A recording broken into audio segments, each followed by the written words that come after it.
esalela ngai gato ya bonheur nzambe osala mobebe ndenge nini yango aleki kitoko na 18%. Eske maboko na itende kausa bisala soso na diki fleur rose ezanga mbuma me bato bandima risque ya baepina ebongo yo fleur avec bafruit baepine te sève na yo miel na affronta danger yango mpe nazwa yo tala basicatrice ya bolingo yokanga mawa eza lokola badisque d'or ya nini baproducteur tobenga producteur aya peso mbongo na ye yesu babimisi disque te onayaki bacd bakenda mpe na bausine bapresse bacd lelo 20 000 lobi 10 000 lokola 30 000 lobi kuna 15 000 soki akomi na 100 000 cd oyo apresse basalisi ko disque d'or bapesi yo ya réel ya avéré ya authentique c'est-à-dire baye mpenza kotekaki 112 000 cd lelo oyo échangea omoni te na nzembo oza na bi baleki ya babia pour babia qui est élu meilleur chanteur du quartier latin de tous les temps après ye Cindy Le Cœur est fort va avancer à progresser mais ye moi bi place à progresser comme ya kutaka kwa draza wana nzambe le Dieu. Et puis de toutes les façons na quartier latin na tigala Zambé vous en associé na bandeli na tigala jamais vous en associé na aga na ba travailler moni nanga keye motema ekobeta asukoli maboko aimi responsabilité ye mutatia moi parti wa wala kutu rien ozo apena nzemba mutu toyemina Ninho le plus grand rappeur français ozwango bimisa onde basala wana bato bazolanda pena ba me poser la question pourquoi tout ça yaka wana vie wana kiboy mais c'est pour na nini ça normal ozwa nzembo na ye osala ngonde wana société déjà te so na zumbo nanga na qui n'est pas un certain mutu na rendre compte que na zubo et donc yo boké non mais on a besoin de société car dans la même émission aloba clairement que tant aux îles Kanisor dans le quartier latin, vous savez qu'il appelle naïe que mon ami Yaka. Non, c'est faux. C'est faux. Il y a qui a tiré au pouvoir. C'est faux. C'est faux. Nous devons démarrer aller pour changer. Engwenya.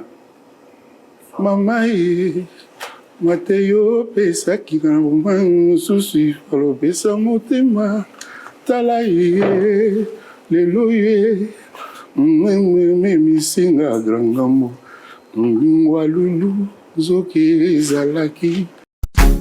MK Royal Studio, spécialisé dans la production audiovisuelle. Nous faisons vos clips vidéo, vos pubs télé et radio. Aussi, nous couvrons vos événements dont vous ne voudrez en perdre aucun souvenir. Anniversaire, mariage, retraite deuil et tout ce que vous voulez. MK Royal Studio, 35 Boulevard Anatole France, 93 200 Saint-Denis, plus 33 75 36 10 10 3. Et nous sommes MK Royal Service.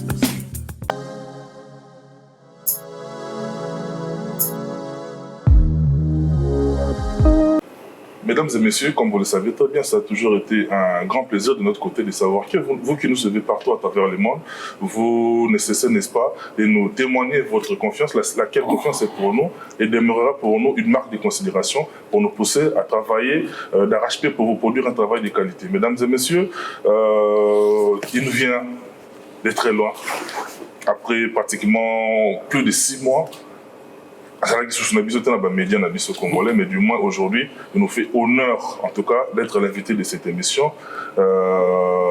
Lui, c'est le vieux Messi, le Kodra Koraman, the greats of all time, the goats.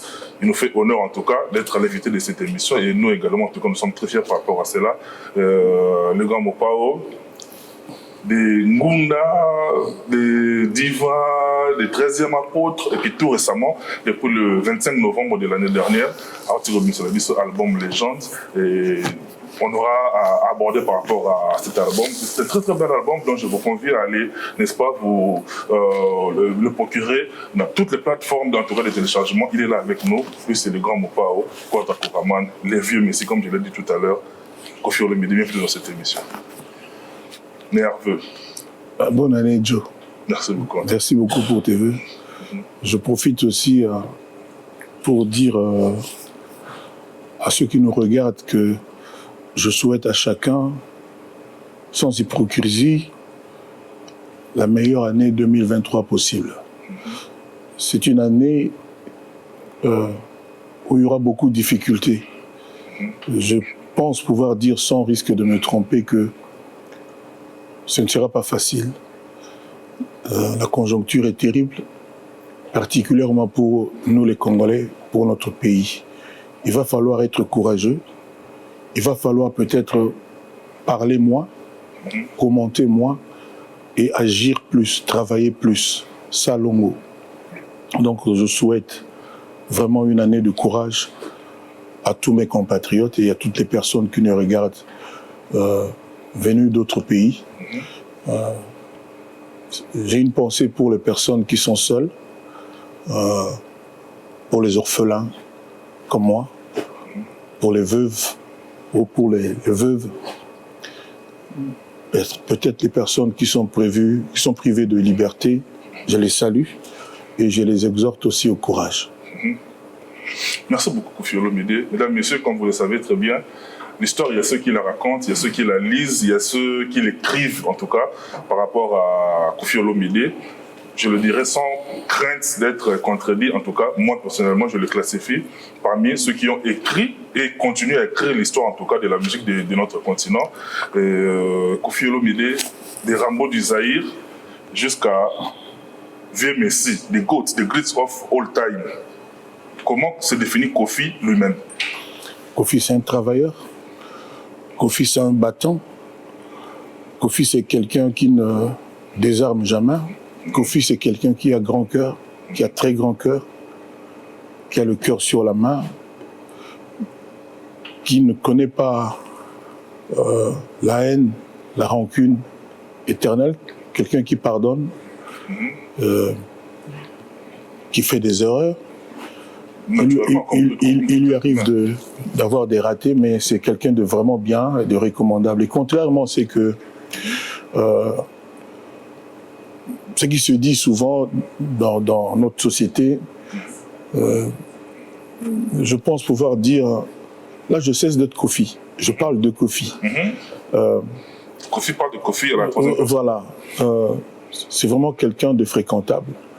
Et ses amis, les gens qui le connaissent bien vous le diront. Chaque fois que Kofi a l'occasion de rencontrer pour la première fois une personne, généralement à la fin de la rencontre, la personne dit toujours, sincèrement, je suis étonné, ce qu'on m'a dit, ce que j'entendais, les commentaires des gens, et ce que j'ai vu, il n'y a rien en commun. C'est tout à fait différent, c'est tout à fait autre chose.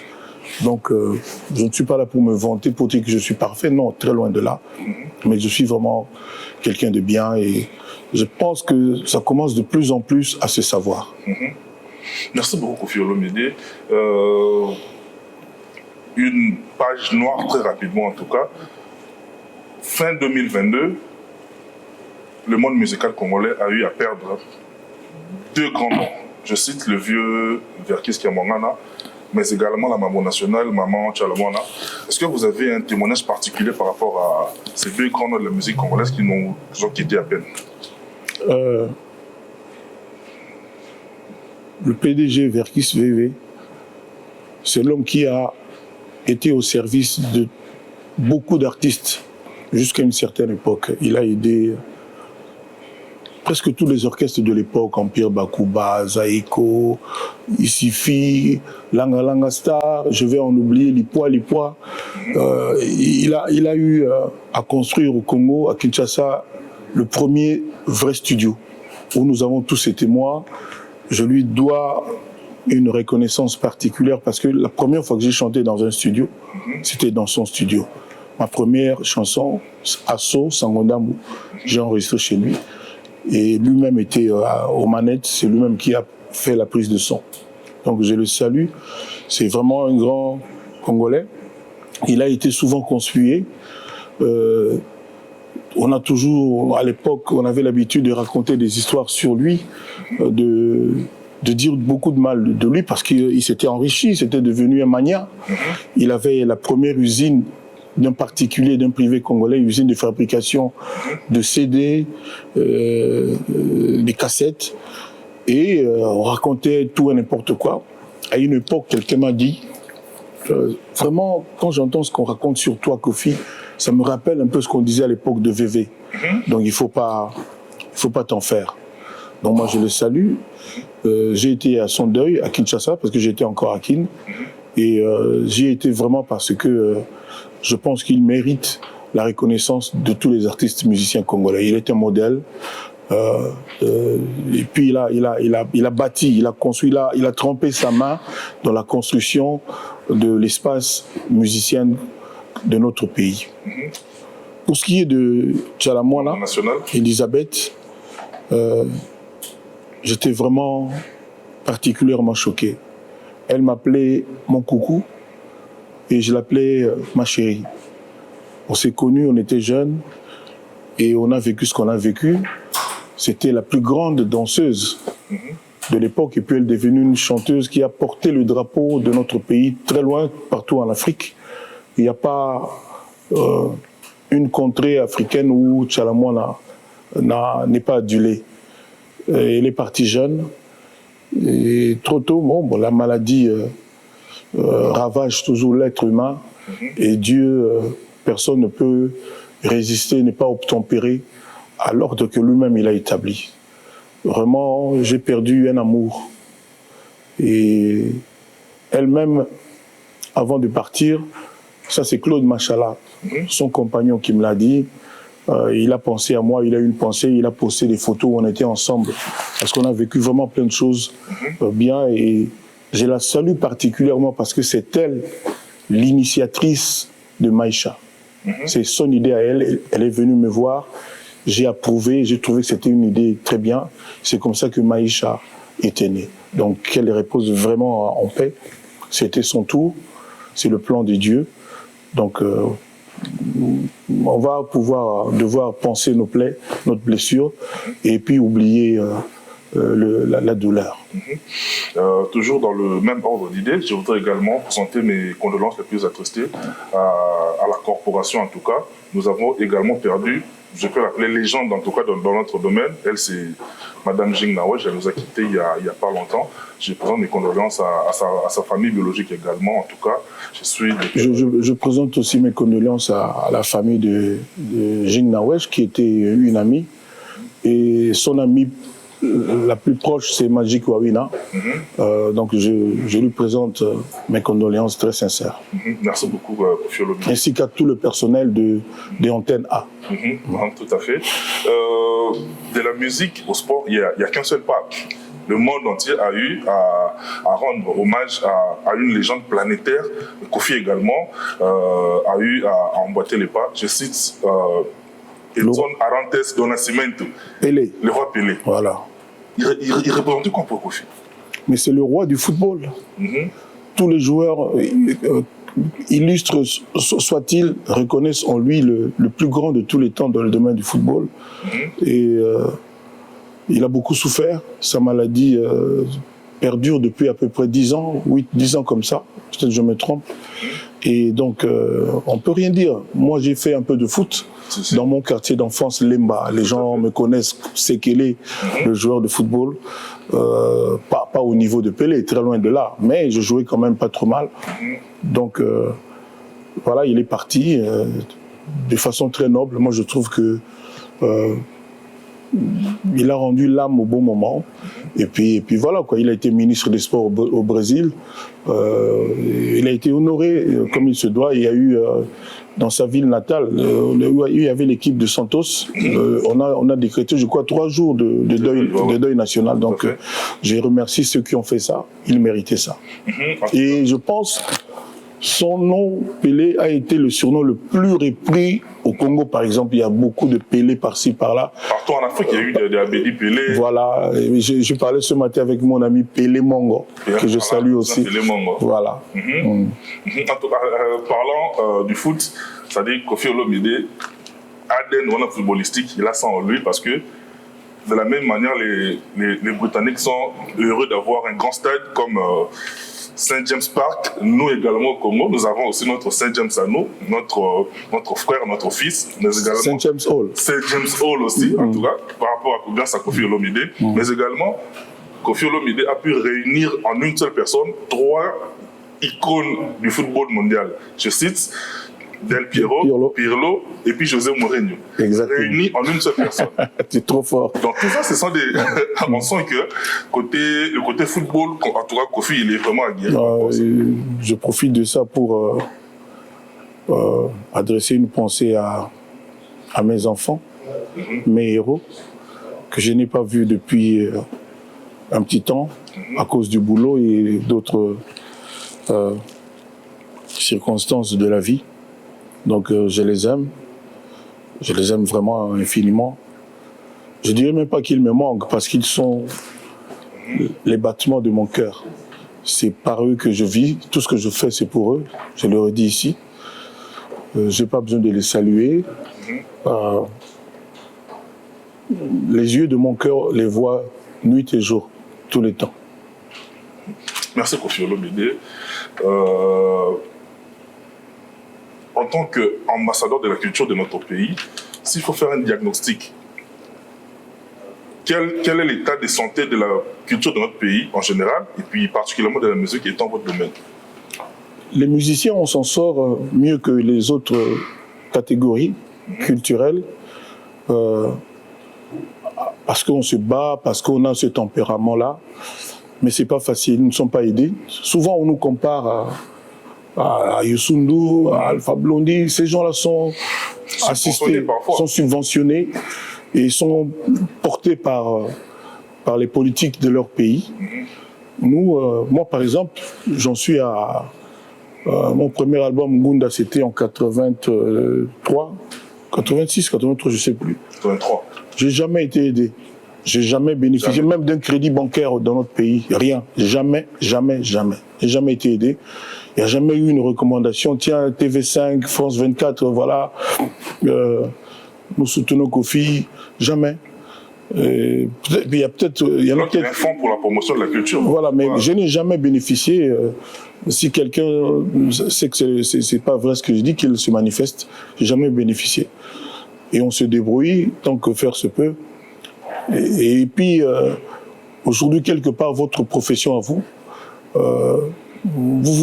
vous avez une posture de destructeur de notre métier. C'est-à-dire, vous observez plus, vous épinglez plus ce qui ne va pas que quand on réalise des exploits et des prouesses. C'est quand même assez paradoxal. C'est-à-dire, quand il y a une chose qui ne marche pas, c'est là que vous êtes là vraiment fort et tout. En tout cas pour ce qui me concerne moi. Mais bon, je ne suis pas là pour me plaindre. Moi, je pense que les médias qui nous aident, qui travaillent pour nous, moi, les médias ont beaucoup fait pour moi. Ils peuvent faire encore mieux et plus pour porter notre culture, parce que déjà nous sommes combattus par les Nigérians, les Ivoiriens, les Camerounais, nos autres frères de l'Afrique. Ils veulent absolument prendre notre place. Il y a même aujourd'hui l'émergence des pays anglophones où la musique était un peu latente, de Kenya, Zambie, Tanzanie, tous ces pays-là. Donc, moi, je pense que si vous pouviez regarder les choses autrement et être un peu moins négatif, un peu moins dur avec nous, ce serait quand même bien. Mais on ne va pas baisser la garde et on ne va pas déclarer forfait et battre en retraite. On va continuer notre boulot. Moi, j'aime ce que je fais, je le fais avec cœur. Et puis voilà. Koffi Olomide 2022, c'est l'heure du bilan, si on peut le dire ainsi. 2022, Koffi et le quartier latin. Du point de vue actif, en tout cas, on vous a senti vraiment opérationnel, c'est-à-dire plusieurs productions au niveau du continent, mais également le quartier latin fashion, si on peut les appeler ainsi. Vous avez eu à jouer du côté des États-Unis, ça a fait en tout cas énormément de bien. Plusieurs concerts, sold out en tout cas. Félicitations par rapport à ça. Merci. Ça, c'est du côté actif. Mais du côté passif, qu'est-ce qui n'a pas marché en 2022 pour Koffi Olomide? J'ai connu beaucoup de pots de banane. Tout le monde a remarqué que il y a un plan, une stratégie pour absolument briser la carrière de Koffi Olomide. Apparemment, ça gêne que Koffi continue d'être le chanteur qu'il est, continue d'être le patron de la musique congolaise. Ma fille Didi dit, papa, il ne faut pas t'en faire quand les gens là, ils racontent tout et n'importe quoi. Tu es leur Dieu, en fait, une sorte de Dieu. Et il y a de plus en plus de gens qui disent, non, vraiment, Koffi, c'est le Dieu de la musique congolaise. Et vous avez vu mon album Légende qui vient de sortir, que je recommande à tout le monde parce que c'est un album voilà, magnifique. Il y a eu des morceaux qui ont été jetés en pâture, qui ont fuité. L'album a fuité. Entre guillemets, parce que c'est un plan bien établi. Maintenant, nous connaissons beaucoup. C'était prémédité. C'était prémédité, c'est pas par hasard. Il y a eu des morceaux comme ça qu'on a sortis parce qu'on avait peur de mon album. Et ces gens avaient raison d'avoir peur. Et ils ont comme ça sorti les morceaux. Ce sont les affres du métier, mais c'est ce que j'ai vécu en 2022. Bien, malgré ça, j'ai tenu bon et je pense que mon parcours en 2022, les Congolais, les Africains ont de quoi de quoi en être fiers. J'ai fait découvrir le Congo aux Congolais le Botswana. Je ne sais pas si nos aînés, les Pépé Calais, tout ça, les Kandabong avaient été là-bas, mais depuis 15-20 ans, moi, je n'ai pas appris qu'il y avait un de nous qui était là-bas. Je suis très très fier de ça. On a été dans le pays comme Namibie où il n'y a pas beaucoup de Congolais. Parce que souvent, qu'est-ce qui se passe dans notre boulot quand on a des potes, des pires, comme on dit, des pires. Il y a la pureté, mais pire. Quand on a des pires dans les coins, c'est eux qui négocient un peu, qui font en sorte que vous alliez jouer là-bas. Et souvent, c'est toujours au Cameroun, à Douala, en Angola, c'est toujours là, voilà. Et moi, je suis fier qu'on me sollicite dans des pays comme Botswana, Namibie. Et bientôt. Il n'y a pas trop de pires. Il n'y en a pas. Il y en a pas. Et je suis vraiment fier d'avoir été là-bas défendre le flambeau, comment dire, le flambeau de mon pays, donc l'étendard, le drapeau du Congo.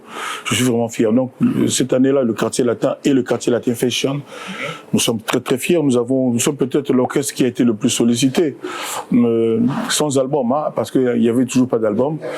On a été aux États-Unis, ça je n'en ai pas encore parlé, et ça s'est magnifiquement bien passé, donc voilà. Mais Koffi Olomide, l'album Légende, un très très bel album. Moi personnellement j'ai eu à déguster pas mal de titres. Redis un peu ce que tu dis là, c'est très intéressant. Très bel album en tout cas. Moi personnellement j'ai eu à déguster pas mal de titres, en tout cas je me suis retrouvé. D'accord. Jusque là en tout cas, titre oui, Kanga Maka c'est ça là, Pont Rouge. Pont Rouge, hein. Voilà, en tout cas.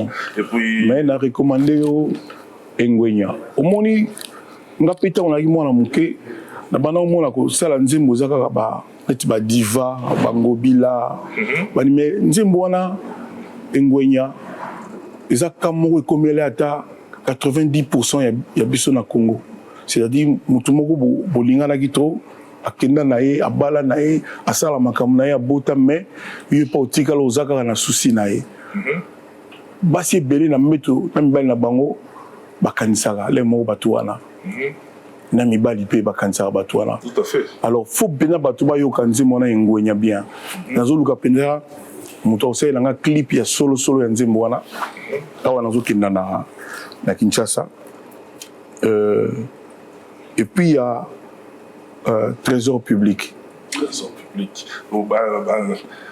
Banque centrale kopé maté koninga la te boteza koya na forme ya moto kotala ye il fallait à la payant Kosolisa est assujetti à l'impôt sur la fortune. C'est-à-dire que tu aborder c'est-à-dire Nathalie Boumba, sa créature hors norme par sa beauté. Et normalement, pour Nakotala, il fallait à la fois foutre. Il fallait à la Et puis, sur Nathalie Boumba, il belé. Comme Kotala, Nathalie est payant, les trésors publics, il y a qui enginda mabe. Na bal passé batala, ils sont les batala kaka. Nathalie Boumba donc rêve.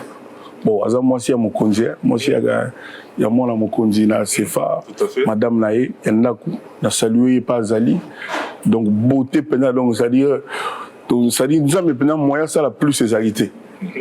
Moyen ça la plus que ça exacté. Timolès Spezali, on a moni GR33, un très bon chanteur. Mais album Yoki GR33.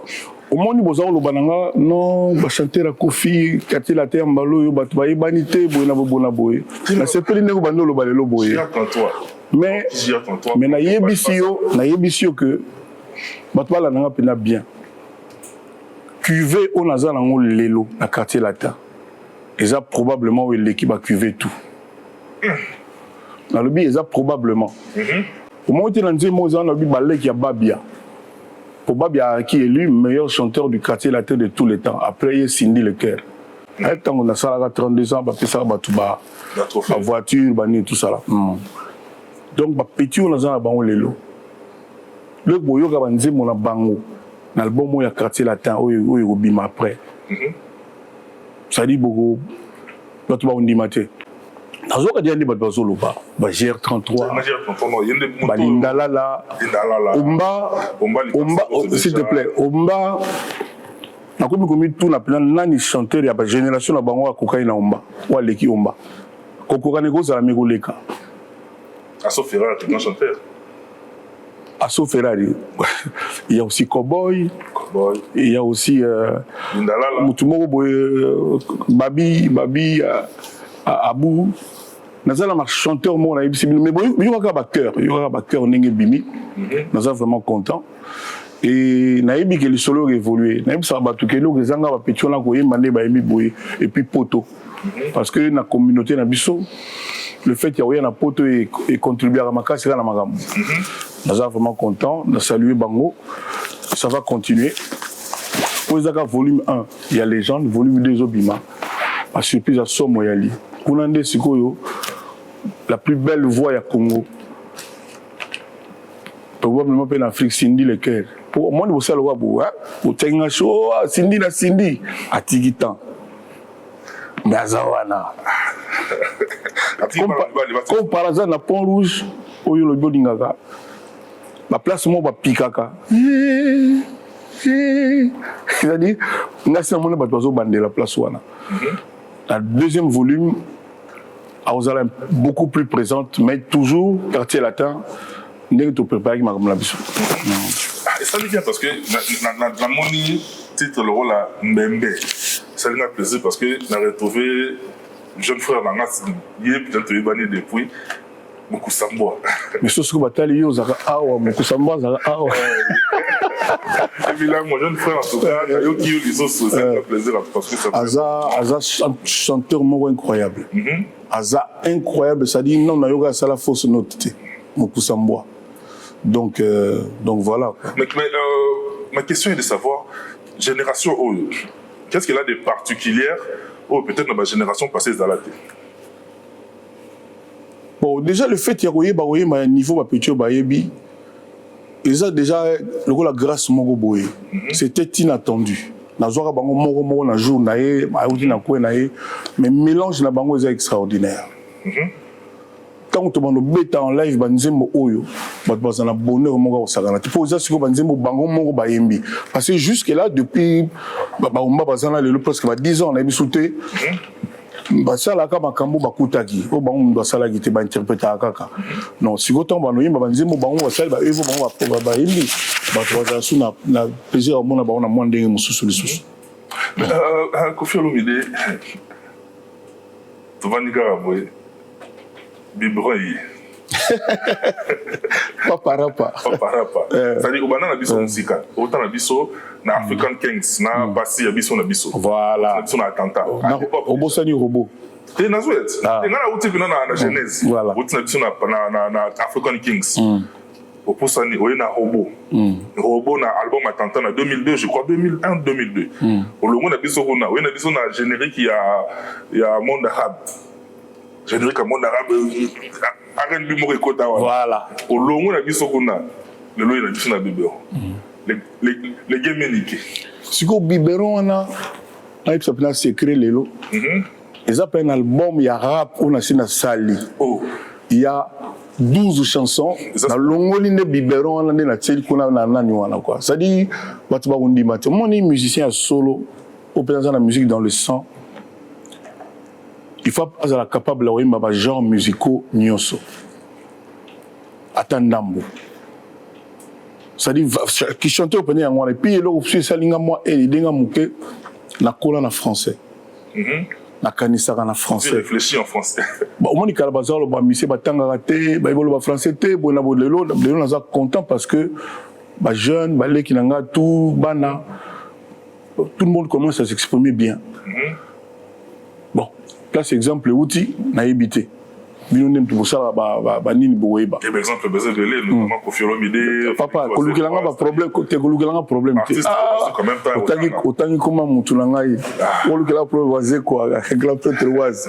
Na mona ba mitu bongo mais il laisse tomber quoi. Waze qu'on a pesi mbote. Ça dit garçon moko bien, un homme intelligent. Un homme, ça dit, na ebita muté malamu mona no monate. A toi tenir les gars bonjour. Na WhatsApp, façon solo bonjour et pas dire merci. Nous avons la présence d'esprit. On a salué, on a perdu ceux qui 15-20 ans. Nous avons tout ça déjà, mais tout ça déjà au pur. Souka, namina oki souka. Nanzembo. Et ce qu'on a dans zone kin, ce qu'on a dans zone kin. Bon, tu connais tout le babande, on habite à Paris, hein, côté à Roissy, aéroport à Roissy. Souvent, on a ça, pour HB, on a monté clip, on a tourné des clips. Donc, ça dit clip, ça dit bon, on y maté. Et puis, on est dans le studio, on a attaqué pendant oiseau, tonton moni, baïb ça a été maintenant, moi, moi, trop à sozo ima. Donc, ah, pendant photo bon, ça pendant. Ah oui, vraiment, après tout ça, il y a un anga, na âge. Puis la bande, puis mandou le mois avant, les voyages qui n'ont pas université. Donc vraiment à travailler, on dit matin à yembi malo. Et puis ba guitariste naïe, ba guitariste. On s'allait homogénéité pour monsieur Maramusos. Mais moi le bana bino qui y a beta chacho te. Nga mon suku papa na chacho. Chacho ça dit le long la musique ko mutso be chacho te obetani. Mais yorati, to wanze motu, ba rumba tout. Na bisa bino que chacho za rumba mo avec des défauts. Ils ont roumé mais avec des défauts et bima sigo tchacho. Yoka banzembo kaka. Avec des défauts et on est on en est pour la bonne on va tchacho le ki rumba, c'est le contraire qui est vrai.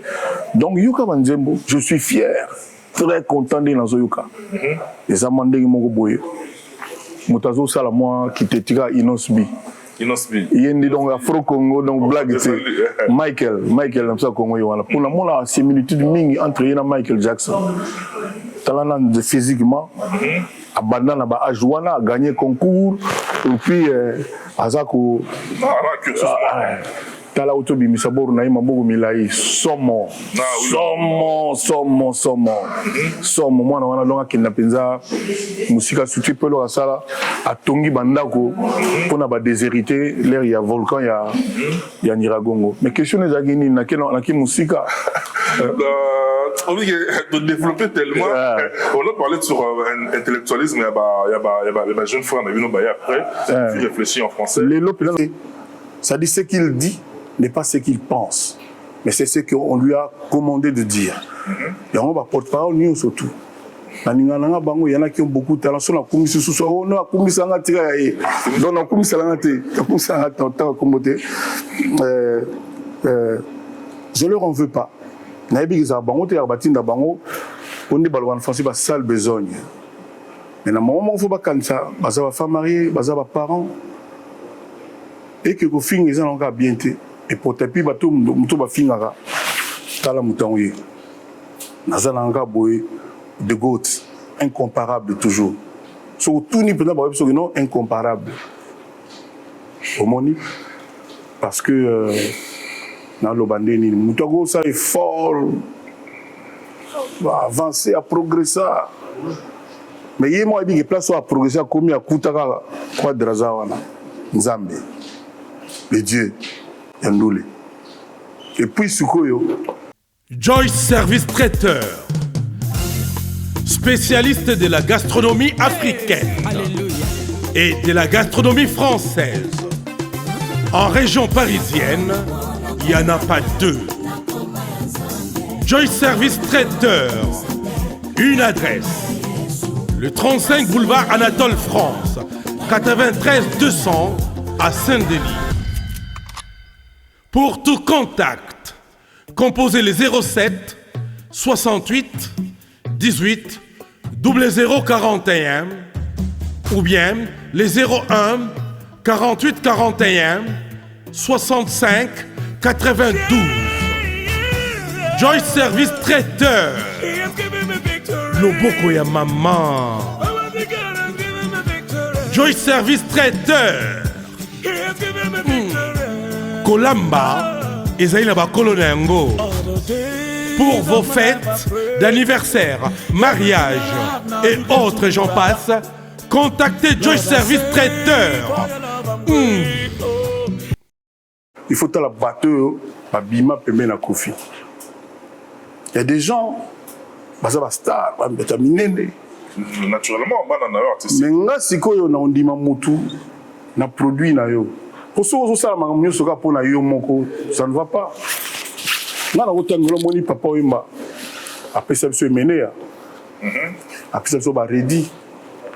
J'en passe des meilleurs.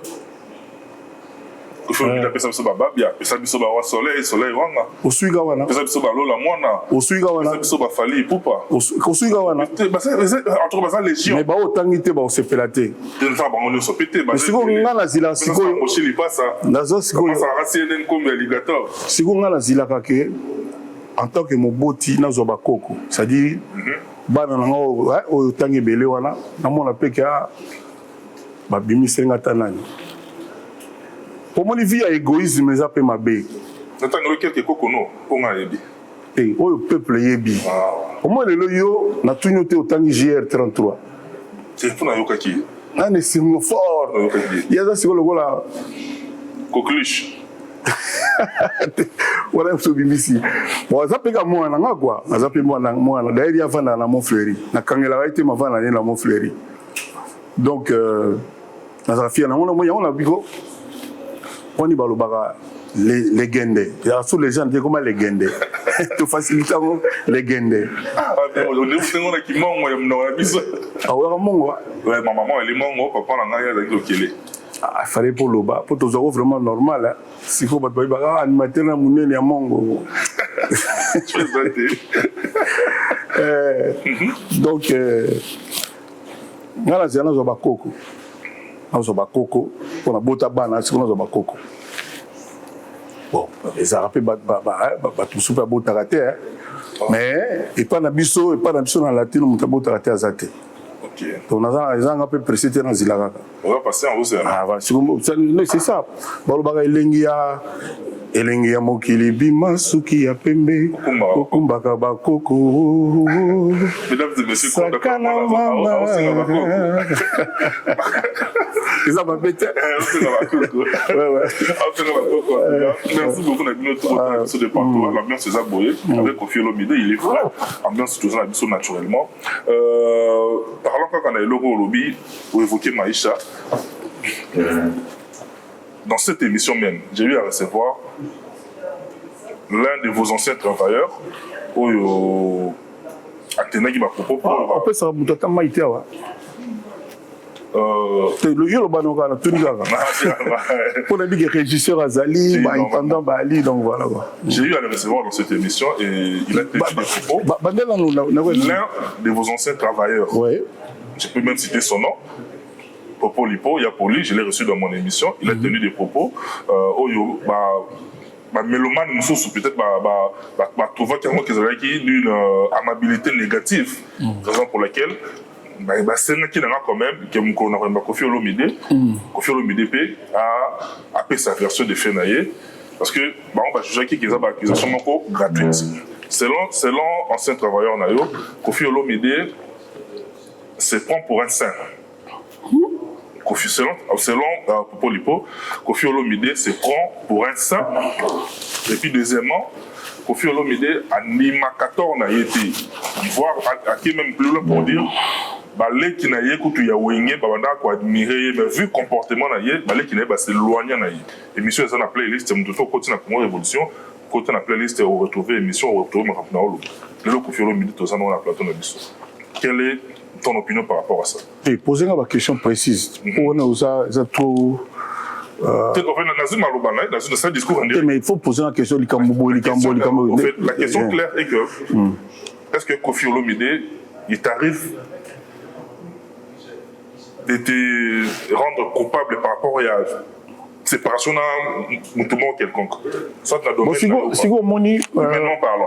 Si vous moni, on a une séparation dans séparation. Déjà, Moutouakini. Séparation, il a convoqué le tribunal, madame et papa, pour divorcer, pour se séparer. Mais on est là, bon, au moins, un jour, Moutou a été. Alors, bien, il a répété. Au moment où il a comment qui m'a téléphone, bon, on est en séparation, on est en défection. On est en. Je ne sais pas comment qualifier ça. Cela dit, Moutou Moro peut-être dans le quartier, la tête pour la libérer. Et puis, Moutou Moro a longué pas à Zalaki. Alors, il y a un malamu à place. Pour ceux qui ont malamu, il y a l'ongalité. C'est logique. Si en tant que patron, je vais dans le quartier latin en 86, et maintenant on a 85, et Bimaïne en 86. Donc, c'est là. Parce que travailleur, il ne travaille pas patron pour les foot. Pour les musiciens, ils ont pour les épanoui. Au moins, dans la carrière, il y a travailleur dans le monde. Nous avons vu Julia. À Bétan, c'est presque nous. Star, Isifi, Viva, Zaiko, Kosa, mais Julia, quartier latin. On va confier le midi dans la carte. Et puis, on va organiser mon déboyoki. Alors, on va dans la cuisine, la coulisse, pour éviter. Non, on dit le ballon qui était au salaki boy.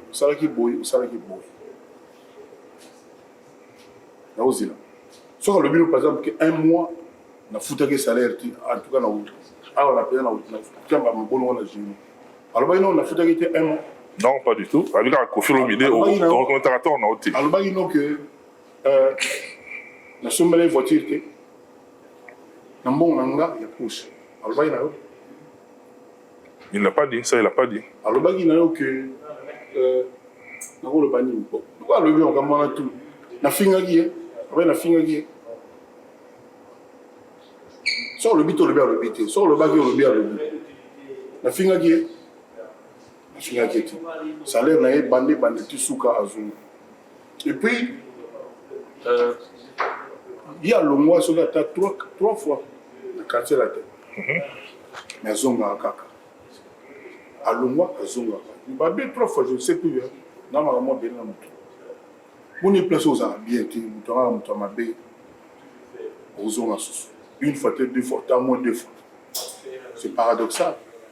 Non, on a dans un centre tout dans un santé, dans un moment de bâtonnier surtout. Mais on dit ma bé on a sali mutu. Pour un gars sala mutu ma bé na moi passe.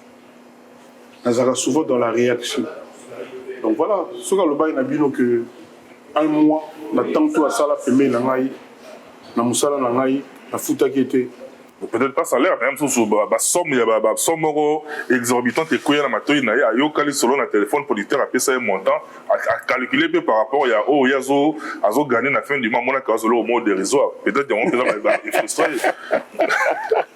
C'est pas possible. C'est pas possible. On peut se dans le lobby.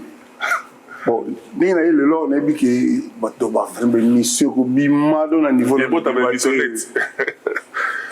et moi, tu as émissionné, c'est naturel. Hein? Ah bon, on a pris ça en français? Et on a créé une émission. Ah, vous créez la bouche, d'accord. Bref.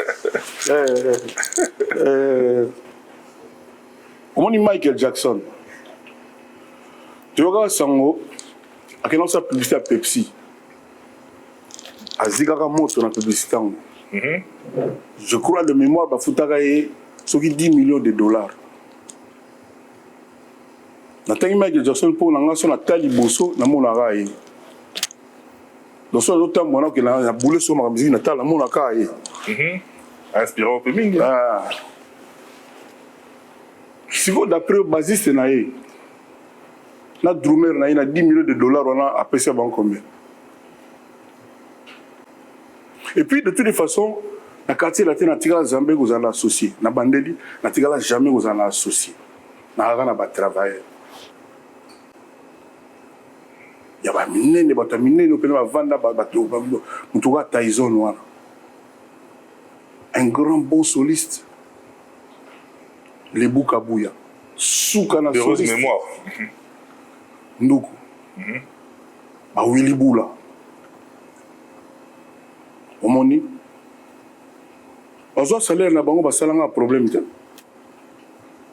mutu mo te yepa na yo Joey Matope na pesi père na yo Cool Matope yelinga ba français trop bonjour Cool On te salue, maestro. bonjour Cool on solara bien toi père ami avec toi mutu ta yepa na yo alobano non ya zala associé à quartier latin ya Koffi Olomide nena la patron ya musique à Congo ti lelo c'est-à-dire mutu oyo ba se référant na ye lelo ba ba yanga nzambe la musique à Congo parce que comment tu peux expliquer que mutu ya âge nanga abeta ekotité planète mobimba comment pour expliquer que cri oyo zo régner lelo depuis 7 ans c'est-à-dire ba cri c'est ba cri je me belé me le kaka mais cri zati lelo oyo sali ba 5 ans cri on ndi mino ni boane fraté vous avez quelque part un peu malhonnête Non. okolo ba cri comme il y a les sungi musique okolo ba mais ngana bike papa mo bimba ye l'art on a les liboro yo don a ebité et on a zolé la pose continue dans nous ça fait bah c'est client ya Koffi Olomide bana musique Congo banda mutu âge nanga o ya beti rap bimi pena rap na français pena donc ya français mutu a boti progéniture na ye ils ont brillé c'est-à-dire il y a collègues mo ezate Azo le labakoko. école là bako c'est trop dire mais dans années sengo so na zui quand même bako Azo le labakoko. au moins yo lelo quartier latin au beti de solo ya JR33 ya Omba quand on a pris 2 vocales kaka 2 vocaux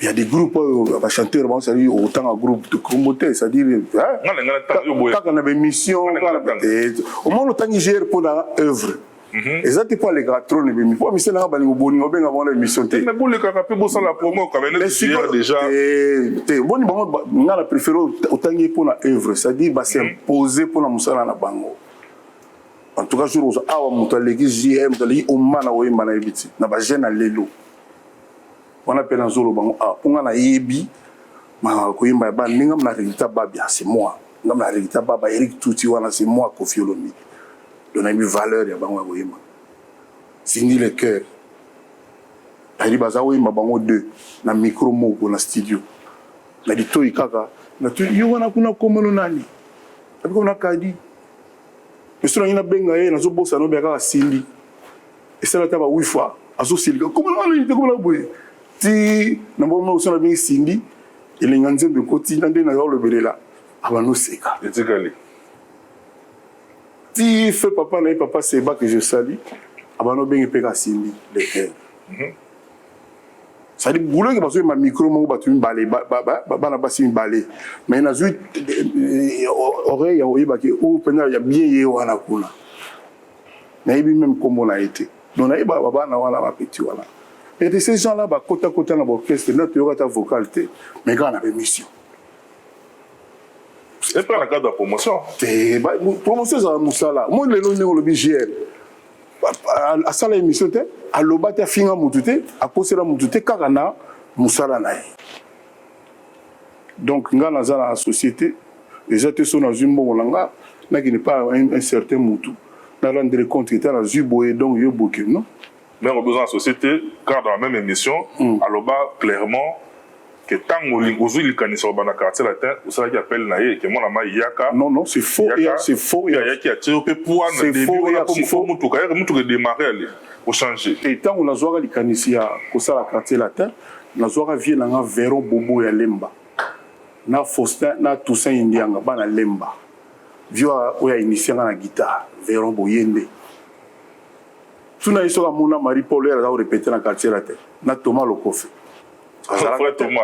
azalaka te donc les petits la tête banda azalaka te mais ngana osamba na été yo mo le bi travailler na ngana osamba na été soit linga zo raison a raison mais non c'est préjour à le baguette Kofi mais doit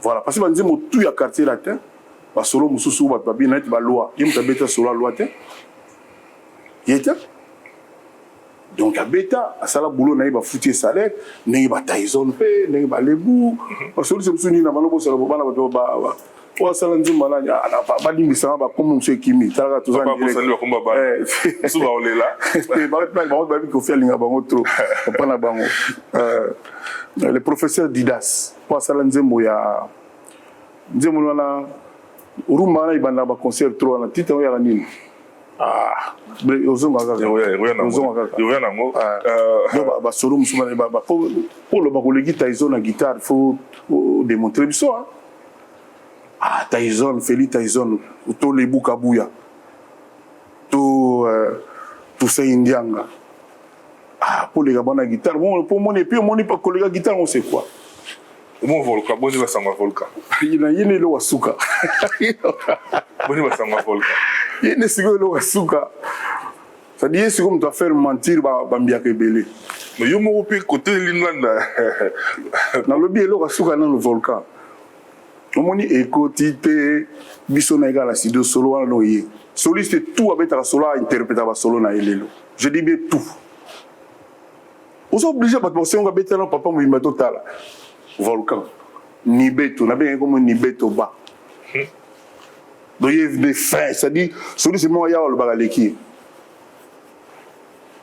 volcan il na folie ba sandre va varier vieux sera lingi mutu en tout cas Michel Kombe Aigle Royal obike mukolo ndeko na jonga ko zoai na makamuna sala ga non na éviter quoi parce que yebne aux agata ba chanter ba ya tazo abeta ga somo ya beta tout et puis propre. Il faut que ce soit mis à Babylone ou Batika. Si vous idole naïe, si vous idole naïe, Tyson. Mouto pene mona rapena que grand gamiste yo la Tyson. La profiter na saluer Perigo Star. Ça c'est mon frère donc par référé lokola ya moni nanga kei motima eko beta asukoli maboko ami responsabilité. Il m'a moi parti wa Rigo Star. Na saluer ba do à Congo. Na saluer ba tellement ba soliste ko. Ani. Rocky Blanchard bassiste. Roberto Carlos bassiste. Na sur ba Binda Bass. Ramano Kota. PC Mbote na mona ba Bogara bassiste laisse tomber. Dans la PC Mbote.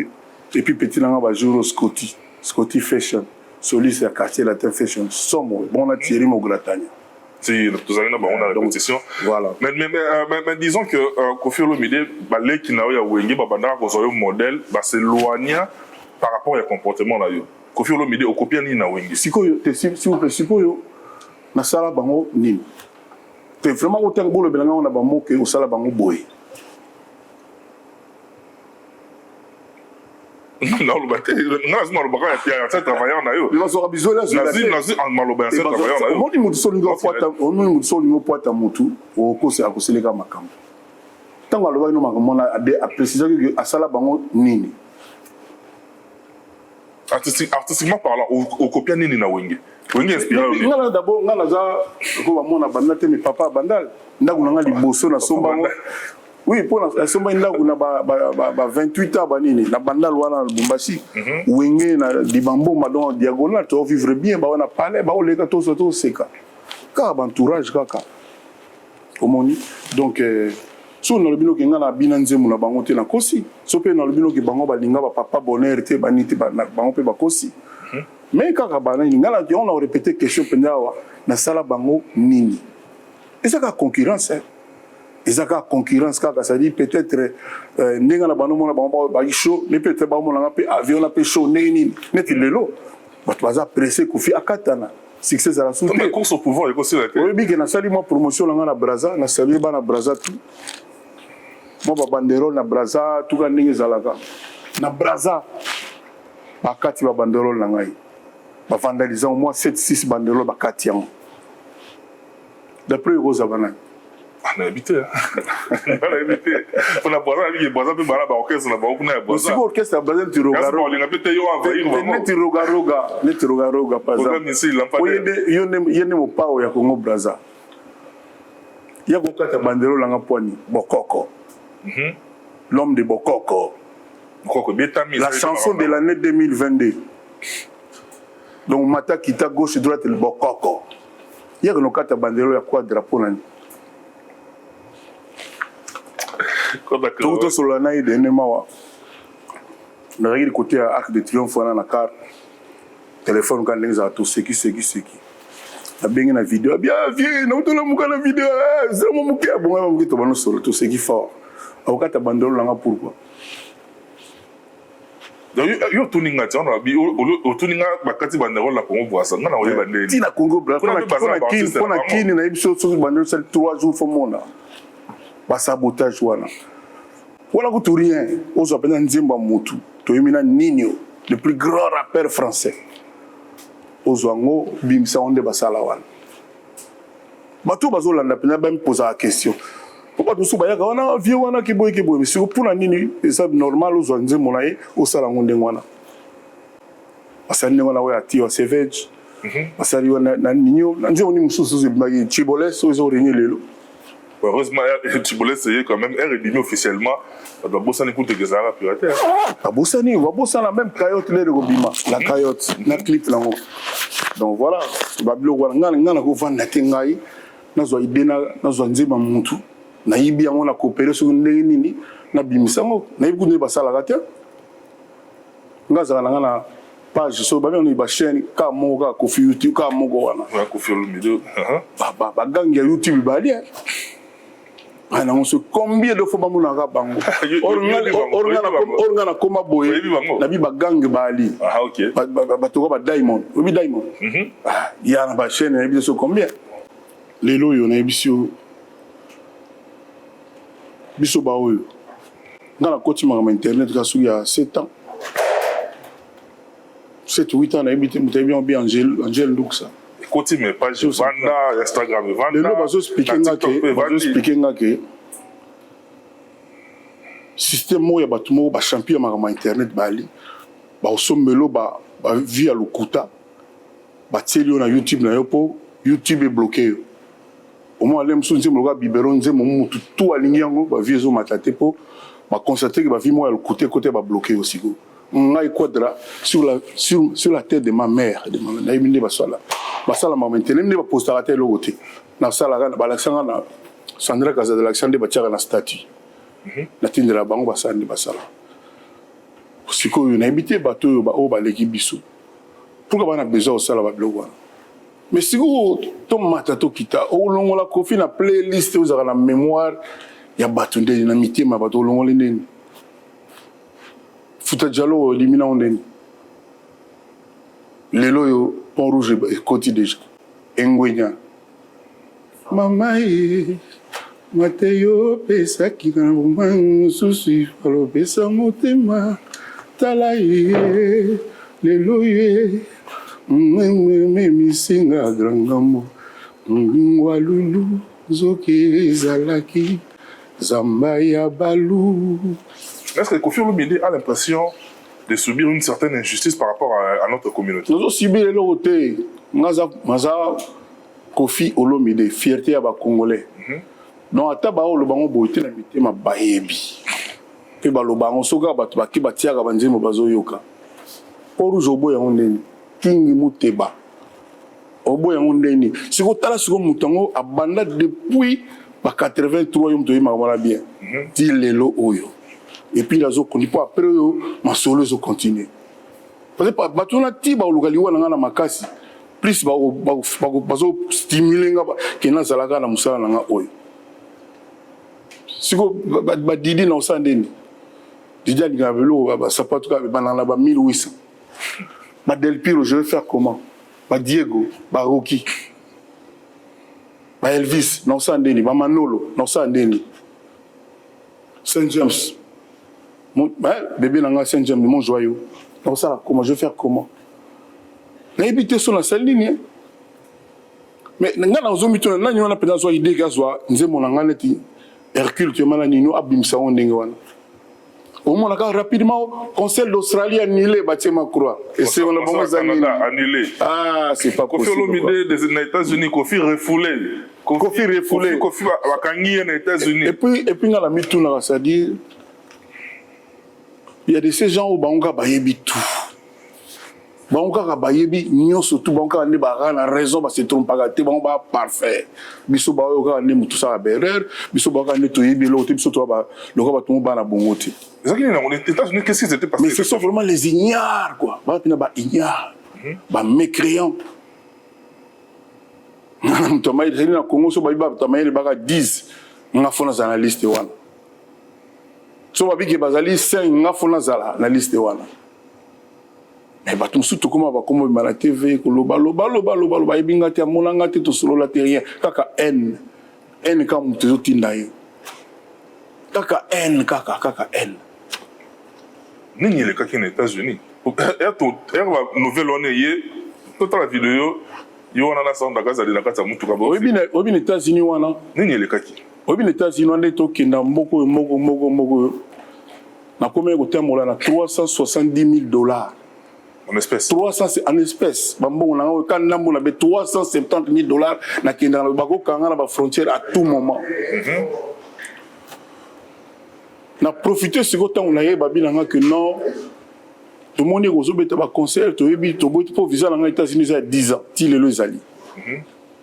Mais apparemment on a permis visa dans les a permis de travailler. Donc ceux qui ont bêta si vous yeba ko la confronter na yo na organisateur na ba problème. Na lobby non je préfère na zonga nanga pour ninga le na zonga pour 370,000 et le ekotaki. Bati linga kenana na doit nous déclarer balade on a déclaré on a zaka na oti le pe na commune na Kwasi dans l'accès on a les gars na bord nanga calme. Oui ma problème. C'est dit na tela encore so na bête sous 4 nduro nanga baksa sous 100. Même bon ça on a sous 4. Donc ngande moto kele so bato ba ko porter en plein na kimande o kima. Na kimi po balobi nanga déjà que bato na bazwa permis na profiter na bande ko lemba papa. C'est-à-dire semaine sous na beta 3 ndule semaine moko. 3 ndule. Ba avion da c'est-à-dire ba avion sous na bateau sous na okenda pi. So na kotika pongi da beta ki lobi na 6 heures toquer avion. Les a pas c'est mon ça na te bato tout ils ont confié faut payer donc les camola na profiter on dit on a commis na Paris c'est bon so bo ranger makambo wana et surtout à Canada so bo l'accès le wana poti le na bazwa ngote do bazao betsa biso ko ne ya na Paris vraiment kana ko zo problème les États-Unis te na ko linga ngote ngai mo ne mo labina en tout cas so bo sisi ko zo wana na beti ba ndule 3 ou 4 heures c'est que 3 boiti kala pour mo sukate il y a déjà na kingo malanga déjà moi donc au sécuriser na ekotaki et puis faut mo na ndenge ba fashion salaire bazwa donc première fois na Congo na bana na ndule moko dans ces azos on a $300. Soli c'est plein azos $400 bon ben scoti botu na ndule moko là que na fin du mois donc Kalami était au la Tour de France on le met à Nantes Bordeaux dans la contrat déjà ba contrat ba Hollande ba Suisse on belé donc les agneaux surtout on a tenu à peu sa réponse mais dans le biga parce que yo ça très différent à moi ba journaliste ba bimi lelo merci beaucoup non on va différent yo français ne dirait à ba 17 minutes ne pas une émission non qui va français mais quoi donc ngai mongo ne mutu na profiter quand na l'air ba tuninga la ya ki même non tu na préférer qu'il na français parce que ce qui comme boya faut que le problème na boyi na kena parce que ngati mutu na chargé à rezoa permis de travail donc visa la visa ya visite ya tourisme etc. donc na zo avion nga mo pour les États-Unis pour ba refouler faut ba kanga yo nan au côté non kuna bo ba kanga yo nan ba beti ba enquête ba ni ba on a ba réseau to mona ma mako Kofi ba kangi muso ba komi Kofi expulsé ça dit on les a siko ba fantasme na bango bonheur na bango au bazila isa ya ngona ba ina Versailles il faut qu'on ait champagne comme un moto. pour préparer ba check na ba congélateur pour ba mela kofezo ki na boloko nzambe aza deux fois te père nanga wana aza deux kolo kumama kolo kumama voilà nzembo ya masala ngai leader américain qui sinjora la salio yo et puis Jean Manga na Kinshasa donc na ebisio na émission nanga ba kombo neti ba oyo totanga ya suka te wana te donc papa nzambe donc c'est-à-dire likolo na yelo te na yemi on nzemba kingo te ba likolo nango ko na yelo te bato na ba belé groupe na ba belé fo mona ba bongama penza donc c'est-à-dire mais faut mande ba fa silika ba kota mawa le 13 décembre that's mon mémorable na minute na zolo ba sirisi na yinango etelika 5 mois si là complètement il fait le 5 mois ça nous sommes que non moto aka moto nzambe nde nga nyonso na za même boro na kongola monate oyo nzambe kaka ye kaka Sandra ninga zalera monenga lelo vieux yo pe or yem ta salanga mais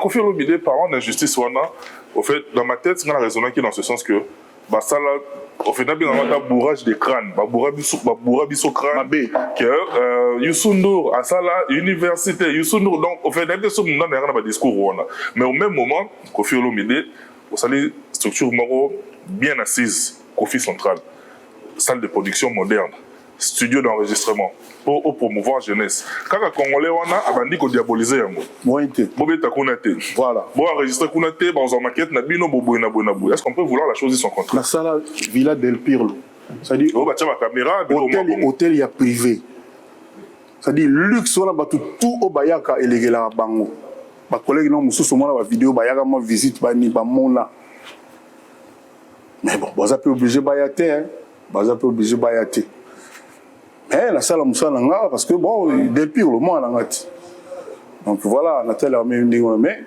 le kuta et ko leka nzambete ote ma BN et ko dominer nzambete pour ceux qui bon ote ndinga za souté ndene émission na zati ndene émission on a zati na ba mni ko annoncer baliwa na depuis quand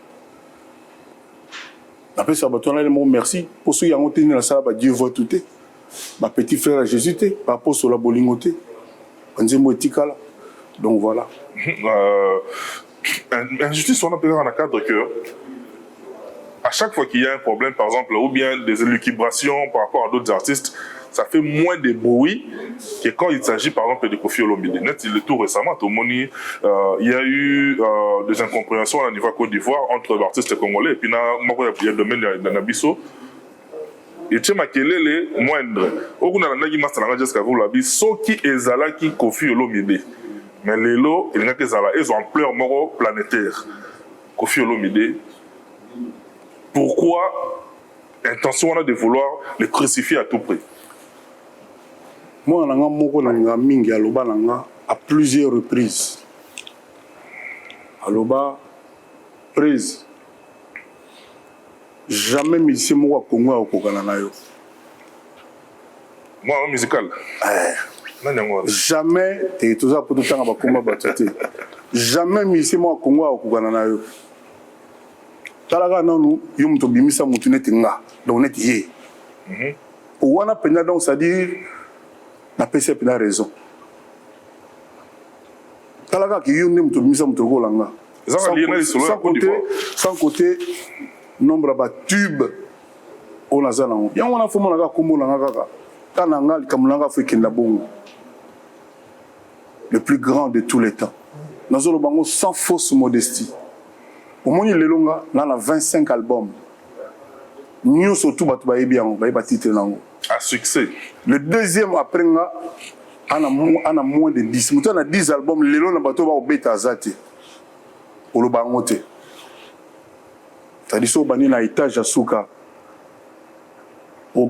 Magie. V12, loi, attentat, ultima, tout ça. Comment on a besoin de si l'élo, tu vas le Pont Rouge. bato baloba lisolo ya bibero bato bakokoma na ngwenya bato bakoyembela kingi muteba donc de goat nzambe do bato mpe baobala nango bosurnomme nga nabi te ya kombo na nga nzambe donc le dieu ya musique kandule donc Kofi parce que nga naza na non seulement bacréation mais bacréature donc un créateur te créateur oyo akréaki nga mais nga sikoyo na ndenge ya bato naza na bacréation na bacréature malgré ozolera bakoko oleli paki na mabe pesa mbote ndenge ekoma atuka basiere 30 bakomo bima va bato mosusu bakotaka va na borchestre grand mopao est ce que lelo kobeta na stade des martyrs ezali moyen ya komesurer popularité ou bien c'est tout un ensemble de beaucoup de choses, c'est-à-dire il faut qu'il y ait le plein, il faut payer spectacle landa, il faut son lumière landa ou bien est-ce que la place au meilleur mesure que la popularité. Biso tant que tozaki kobeta biloko na yaki rivalité moya osaganati. C'est-à-dire nga pena baloba na bo soki pena za ozala ka beta cette matière etonda avant molili ekota. Eloko na ba loba ngote, c'est-à-dire ya ki avant molili ekota tout le monde na stade etondi partout. Nzamba idanga na peuple congolais, Jaguar et Kota, premier Jaguar à Congo. Faut pas que ça puisse bon. Batba mona ba film yali. Ya on a les gars pas sango na loba. Mwana ya mutu oyo ya osala bongo kaka oyanga. Mwana latino. Tosuka ka wana. Voilà. Kofi Olomide. Ozali maloba. Yo tiens point, na point virgule. Na compléter ngata. Donc biso zala qui c'est-à-dire que la concurrence loyale, la concurrence normale, va défier pendant que non yo so zala yo. Ça la bon ça les tourne avant mon lit parce que ça aux 16h 17h 17h30 faut ça les allait tourner complètement. On a une suka ba beta avant, ba sala bon na ninga mukete. En tout cas, nous avons été dans sala et tonda. Et plein avant que la nuit ne tombe. Ils allaient à Bongo. C'est mais ça l'a été bien parce qu'on a vu Kofi Olomide soutenir publiquement jeune frère Nayo, Erti Watanabe. Ça l'a eu plaisir à trop. Mais après passage, on a annoncé les sources pour la 2023. Héritier annoncé, frère annoncé, moi on a pu faire pour pas annoncer, c'est-à-dire émulation on a payé ça la bien mais il y a la seconde moment au bible vous allez na guerre ya sagrati et autant na guerre alelo on peut s'en continuer par rapport à guerre au bible vous allez qui na moya autour de ce stade avant molile côté bato belé ba bosani tant on a ngala beta le concert de ma vie na You Arena oui Alexa Bino tout comme ya You Arena quand on est monté à Bétal solo nango avant c'est tout le monde a peu bercé mon côté on est comme du yakala You Arena pour nous zala wana neo yo na juillet donc là c'est pena ba congolais ba tianga na mabondeli ba déranger projet nanga tembalo ba déranger te na boyi que bato yo ba lekinga na mabele tout ça ba déranger nga ba tinga na ça eloko nanga et puis bon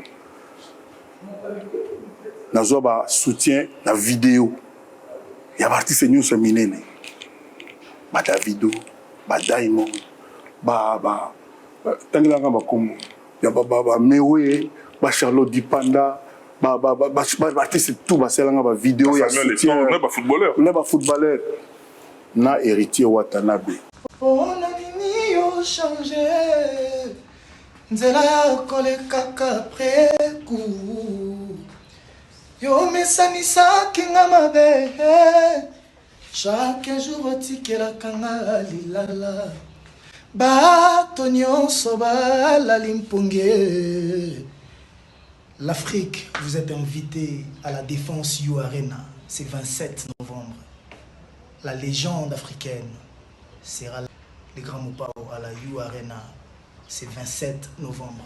Venez nombreux, big up la Pulga. Kabea. Bato belé ba bosane yango.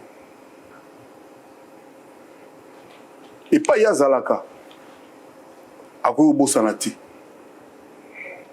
C'est comme ça que tant ou pas zoaki épreuve na ya carrière na ye. Pour mettre à stade de matière les apna défi les apna épreuve. Na mona ki normal nga pena apporter soutien à PCP ma force sans kokota na ba polémique sans ba nini ba nini. Je le fais sincèrement parce que moi na wana vidéo ezali na se plapena na émission yo tant otuninga o lexa vidéo wana tout à fait a soutenir ki ngai et les musupe na clan na ba onde ba benga ngo les musu aki pe mal vu na clan wengi les mususu na bien l'air mususu na habité mais à cela qui yango je ne peux pas oublier nga za ingraté nga za ingraté donc na cela qui vidéo na motema moko na sens wana c'est que je dis je le pensais voilà. Merci beaucoup Kofi Olomide, toujours moi ça m'a dit très rapidement. Tout le monde qui est chez Claudiciard, na RFI, tout le monde qui est na plateau à TV5 Monde Afrique, Kofi a dénoncé tout haut l'atrocité au pays ne faisait subir. N'a habité, tout ça parmi les rares personnes. Dans le bien Michel Kombe, encadré des sorciers, a dit comment est-ce que dans plusieurs de nos émissions, on a eu à vous féliciter, il y a en tout cas, par rapport à l'initiative. Voilà. Mais qu'est-ce qui fait que dans notre communauté, tant que Kofi a monté sur ses chevaux pour dénoncer l'atrocité, silence radio. Silence radio, complètement. Mais comment vous expliquer que Bandego toyebi ke bapesa komba ba combattant bazakana pona makambo ya Congo bazakana pona makambo ya Congo notre pays pourtant on a problème au biso tout toyebi oyo ngana dénonçaka non pas à l'étranger mais tant on a na Congo. Comment tu peux expliquer que naza un problème na ngai personnel ba danseuse ba funinga ba koselinga makambo lelo yebana bango ba yeli boso ya nani bazo manifester. Comment tu peux expliquer ça? Naza le seul Congolais artiste et musicien na Kisasa. Pendant le règne, il y a M. Joseph Kabila. Na loba na traité na Kisasa que Congo eza koba ite pona imeka ba machine à voter. Ngai ndé mo Kofi Olomide musicien mususu te. Na Congo. Bandeko wana nie on dirait bayokite. Naza Congolais récemment Son Excellence, notre père de la nation, Félix Tshisekedi, où on a un ambassadeur. Dans le bas que, na Congo, il y a l'élo, il y a diamant, il y a cuivre, il y a cobalt, il y a coton, or diamant, Congolais ont moins de $200 par mois, on a d'accord na moté. Na Congo, na loba yango. Ande on a besoin de combat, rien. Et c'est belé, belé. Naza oh, na sengaki na maman. Il y a président Kala, maman nenda kuna senga qui a senga na mbali na ye comme il so pena linga biso monto to yo kaka on ngana monate on a numéro quantité moto yo kaka que chaque mois il y a $680,000 à ne rien faire pour les Congolais. Aïbisaï a renoncé na montant ko aider le même ça à ta école. Nga Kofi Olomide muna lobanga partir ya Congo. Silence radio. Il y a beaucoup plus que ça. Par contre, sur la répétition, le bon on a touché danseuse.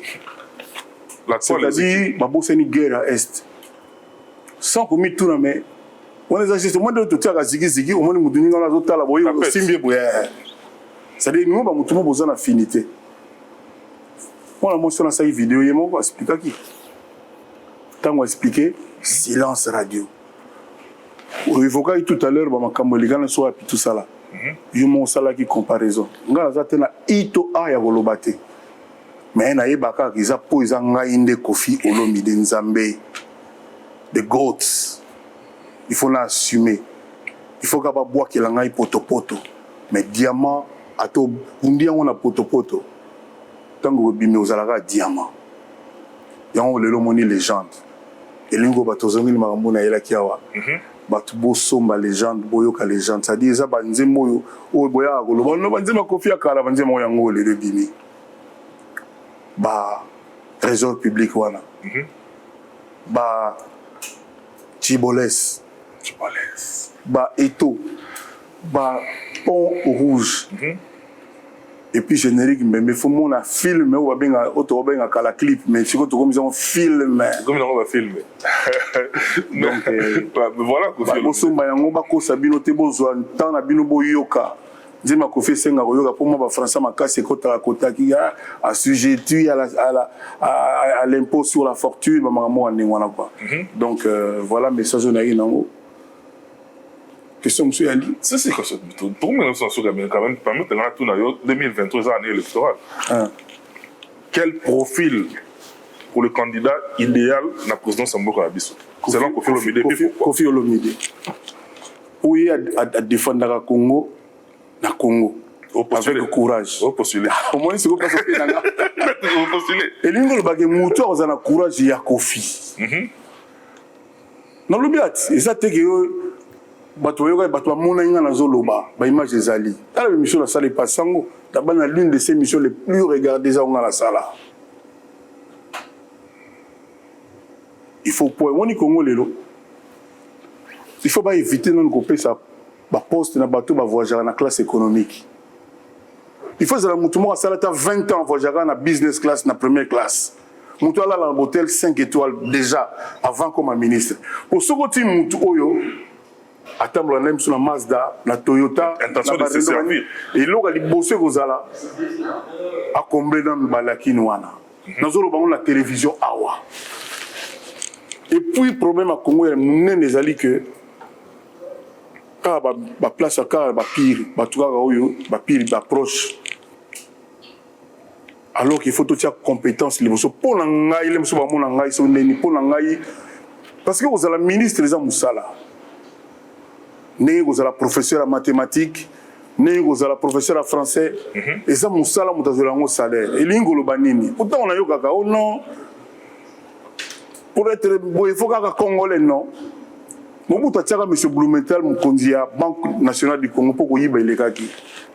Pour Nanga, pour qu'il y ait un ministre des Transports japonais, à un salaire, il y a un Angola, un ministre portugais, un brésilien, Bali. Et ça, Moussala. Tu vas réfléchir bien. Et puis, nous avons dit que ça est bien. Parce que nous avons ministre quand tu rendu à la raté, c'est-à-dire rapport à la raté, c'est-à-dire en un mois, ça l'est. Nous avons ministre surtout Bali Lelo. Il ne battu pas comme il doit se nini. C'est ministre de la culture. Tout cela est bien à saluer Madame Kati. Linga aux la ministre à Rotika Bilembo. Chaque ministre, c'est-à-dire on dirait que ministre comme un bureau à COP personnel à ministre wana, il y a DG. Kaba momi, kaba nini, kaba bongo.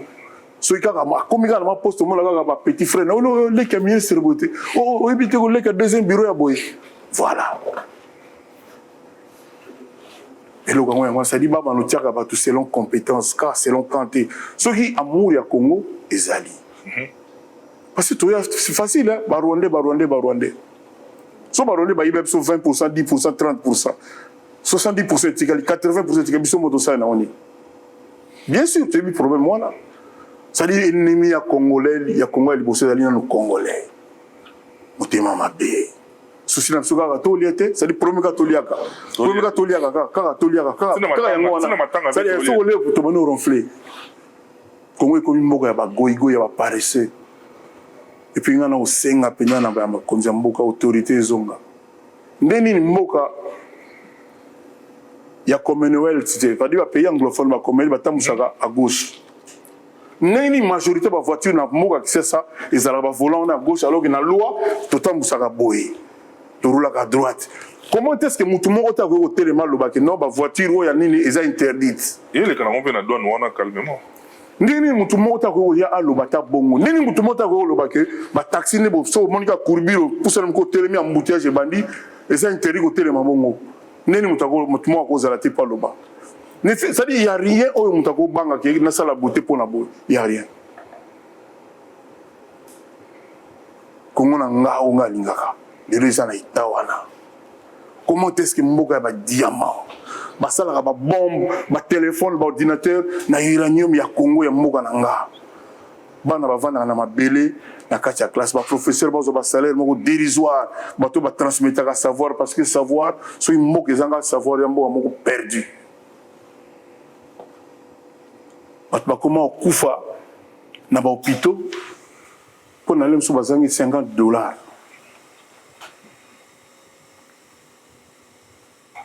Comment voulez-vous que bus sans frein, sans rétroviseur, sans mwinda et roulera nango, mais tu as un ministre de transport. Il faut que le Congo tout ça là yango. Tout ça là yango. Pour le moment, c'est un grand gâchis. Toyokati, le gars va voter bandi, voter ngangani mutubu, na oyana bino bandi, toyoka yango. Mais o toyoka yango to mona rati. Merci Koffi Olomide. Il y a un profil, il y a un Zambé, il y a un Ndoulé à Congo. Merci Nayo Joey. Merci Koffi Olomide. Nous avons la parole à Koffi Olomide au Loba. Ce qui est sanguici, le génie de l'un face à l'énergie de l'autre, ce qui est intérêt peuple devant le chacun pour soi. Comment on a besoin de Moussala, Kolega Loba Loba. Vincent Gomez, mon ami, tu as à l'université de Bordeaux. À Lobalanga, chaque fois que le problème a Congo, surtout au régime, on a dit que affaire d'État. Tout le monde a dit que si il y a tout bon, mais ce qui est pénible à Congo, il y a l'élo. Il y a affaire d'État. La bande de Mamouki, on a dit que l'élo. Pour que on a bien boy maga boki ombo te ngai Koffi Olomide saba futanga mongo na sala banzimu pour la Congo. Donc voilà, nazali patriote ya solo muto pena ningamboka na makamona lobby wana contre oyote pour oyote naza pour Congo na pour peuple congolais normalement cause moins de $200 na kati ya Congo normalement parce que moni fait na loba tourte lem soupe bo merci beaucoup Koffi Olomide makambo so bande on na ko katate problème pamba merci beaucoup Koffi Olomide to komi pratiquement na soka tout est bien qui finit bien mais on appelle ba oyo balandi yo so ba chaque ba mona ba bolinga ba na bango aneza ne bande c'est quand même ba na Samba Kazadi ngana sana Samba Kazadi père double ngana sana meilleur veut cher ami nazana 45 ans d'amis na autant nombre d'amis te ko 10 000 amis mais 45 ans d'amis. Est-ce que le nombre là aux États-Unis on a tout bakisa sous ba ami bon nous on a ta États-Unis ba na ba fona ba na JR Kuba Kubangidi na pesi Yves Chimanga le noir na pesi mbote na pesi pe Lubaki Bexon na pesi pe mbote a tourna pesi quartier latin fashion mobima mbote. On a soliste mon kuna comme aigle. Tous on a Thierry Mogratin, on a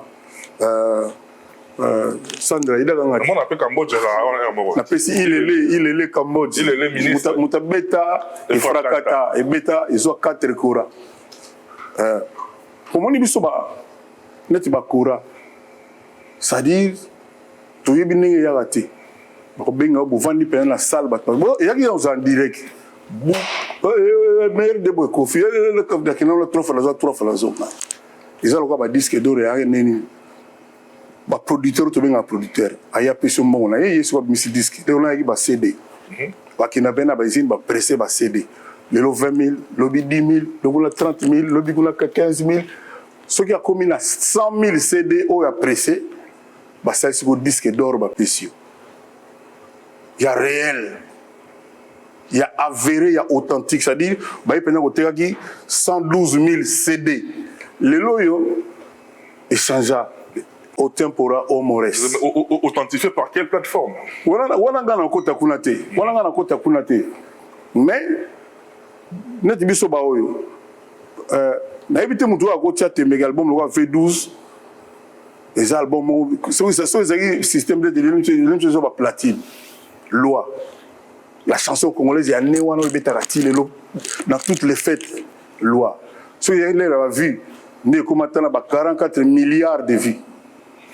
Dans ce qui est là.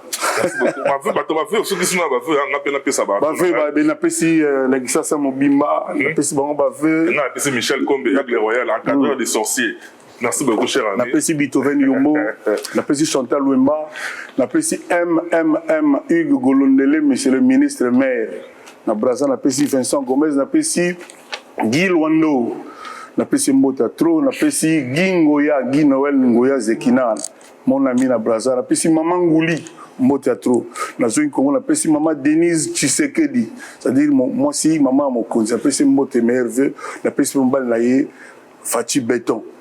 Donc, il y a le 13 juin, le 13 juillet. Talaga Antoine, Ngapé Antoine. On a passé mes vœux. On a passé autorité, on a passé scraber tout yakin. Non, ça va, on bouille quoi. C'est-à-dire, donc. Fouter, on va tout le fouter. Mais pire, tu l'as gagné quoi. Bon, on a bien gagné fouter, mais un grand joueur. Le roi dans le but, on a essayé de défier quand ma bé.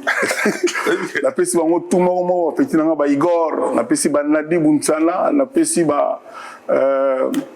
Jean-Louis Londolé, on a passé Lita, Azar Rapper, on a passé maman, on a eu un problème, on a passé Dieu du scrap, on a passé Diamant, on a Diamant, on a passé Kabengele, on a passé Alain Boïka, on a passé John l'expert, et on a bossé Banandi, on a passé colonel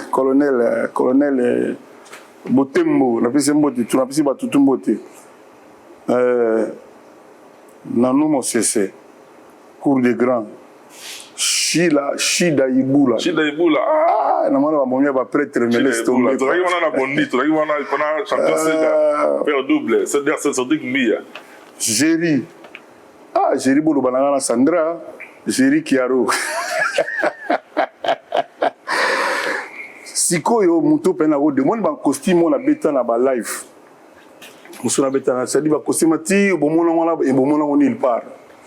Ils arrivent à 27 000, 32 000. Nathalie Bumba, 0 faute. Donc, na lata. Na olo bango publiquement. On est aïe. Na live, bon, on a bêta boule. Même les Chinois, bakoga au pirate en oti. Pour battre, on a orbe, fil d'or, on a bord, on a 32 chaba. Nathalie Bumba. Et pour na souki ça, na kanisi Richard Biadounia Patrao. Aza Qatarien, mais Congolais. Aza Koweïtien, mais Congolais. Richard Biadounia Patra. Et surtout, Obama. Oh là là.